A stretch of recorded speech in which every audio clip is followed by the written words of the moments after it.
Fan গুলা বেতাছি ভাই, fan গুলা বেতাছি। আমাদের চাঁদপুর আজকে ঈদ ভাই, আমাদের চাঁদপুর আজকে ঈদ ভাই। আরে ক্যামেরাম্যান কোন হালায়, পিছন মারার জন্য একদম সেরা সুযোগ ছিল। ক্যামেরা বাদ দিয়ে আগে টপাটপ টপাটপ টপাটপ। মেহেদি শুভ, তুমি এতদিন পর বসুন্ধরা কেন? আমি মেহেদি শুভ ভাইয়া এতদিন দেশের বাইরে ছিলাম, নেদারল্যান্ড। সো কালকে রাতেই ফ্লাইটে বাংলাদেশে এসে পৌঁছেছি। আসার পরেই আমি আজকে একটু সময় পেয়ে বসুন্ধরায় চলে আসছি, কারণ আমি বসুন্ধরা যমুনা ছাড়া তেমন একটা মার্কেট করি না। সত্যি কথা ভাই, ওর চাপা গুলে শুনে মনে হয় হেডাম বাবা নিচের ডান্ডা ডাওয়ার মুখের ভিতর ভইরা দেই।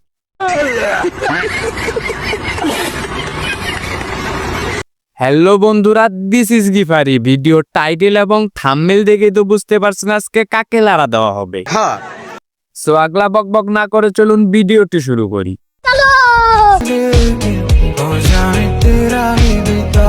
মেহেদি শুভ যদি লাইলার পমপমে মুখ দেয় তাহলে মনে হবে হাতির গায়ে মশা কামড় দিল।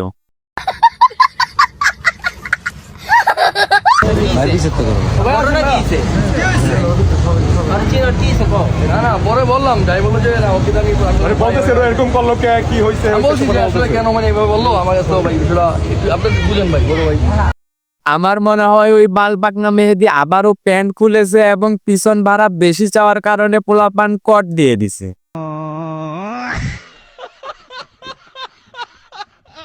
এমনিতেই মেহেদি শুভর বডির যে অবস্থা, এত পোলাপান মিলে যদি ও তো মরে যাবে। এখনো মরে নাই, তবে মরবো মরবো। তো ভাই তুমি কত টাকা শপিং করলা? একদমই সামান্য শপিং করেছি, 3,82,000 টাকার। আমি মৌজাই কিনছি 2 লাখ টাকার, নিজের মৌজা যেটা পরি। সো এটা আমার কাছে একদম নর্মাল। এছাড়া আরো কিছু তো আছেই, মৌজা টিস্যু এগুলাই কিনছি প্রায় নর্মাল। হয়তো ভাই চাপাবাজ মেহেদি শুভ প্রতিদিন নিয়মিত মুকেশ আম্বানির মুখ দিয়ে গোসল করে। সঠিক বলেছেন। এরকম আরো 5-7টা বিয়ে করা আমার জন্য একদম সিম্পল। এই লাইলা যদি ঠিক মতো সার্ভিস নেয়, তুই মেহেদি শুভ একদিনে প্লেন সিটের মতো হয়ে যাবে। আবার 5-7টা।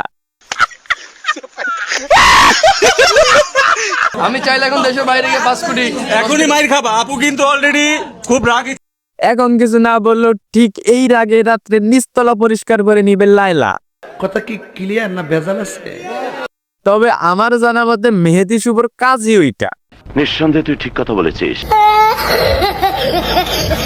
ওই যে একজনকে 10টা দিয়েছি, ওকে 20টা দিতে পারবো নাকি? না আপা, তোমার যে অ্যাডাম আছে এতে 100টা দিতে পারবা। অনেক হয়তো তাকে বলে যে তার এজ বেশি, এটা সেটা অনেক কিছু, একটা বিষয় নিয়ে কথা বলা হচ্ছে বেশি। আরে কোন হালাই বলে এই কথা? কত সুন্দর দুইটা কচি নিব্বা নিব্বি। যদি তার বয়সটা বেশি হয়ে থাকে, কিন্তু আমার কাছে মনে হচ্ছে ওই বয়সের থেকে তাকে বেশি কিউট লাগতেছে, সুন্দর লাগতেছে, খুব ভালোই লাগতেছে।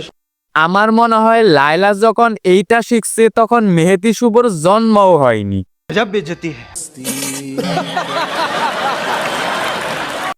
সো বন্ধুরা, এই নষ্টাদের নিয়ে আর ভিডিও বড় বানাইলাম না।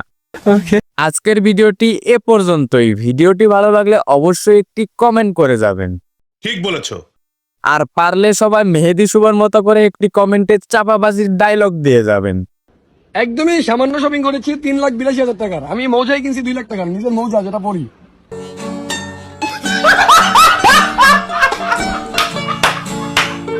আর এরকম নিত্য নতুন লাড়া দেওয়ার রোস্ট ভিডিও পেতে এই চ্যানেলটি সাবস্ক্রাইব করে পাশেই থাকুন।